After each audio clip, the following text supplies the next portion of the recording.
ප්‍රදේශ දෙකක සිදු වූ රිය අනතුරු දෙකකින් තරුණයෙක් සහ කාන්තාවක් මියගොස් ඇති බව පොලිසිය පවසයි.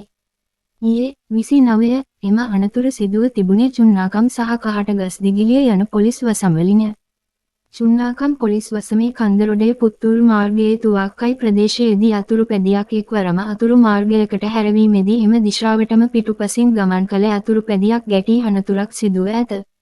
අනතුරින් බරපතල තුවාල ලැබූ යතුරු පැදිකරුවන් දෙදෙනා යාපනයේ රෝහලට ඇතුළත් කිරීමේදී එක් යතුරු පැදිකරුවෙකු මියගොස් ඇත. එලෙස මියගොස් ඇත්තේ මයිලංකාඩු ප්‍රදේශයේ පදිංචිව සිටි 19 හැවිරිදි තරුණයෙකි.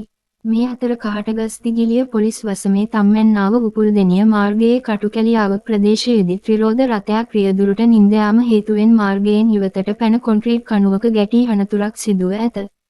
අනතුරින් තුවාල ලැබූ ත්‍රිරෝද රථ රියදුරු හා පසුපස අසුනේ ගමන් කළ කාන්තාවක් හා පිරිමි පුද්ගලයින් දෙදෙනෙකු අනුරාධපුර රෝහලට ඇතුළත් කිරීමේදී කාන්තාව මියගොස් ඇත.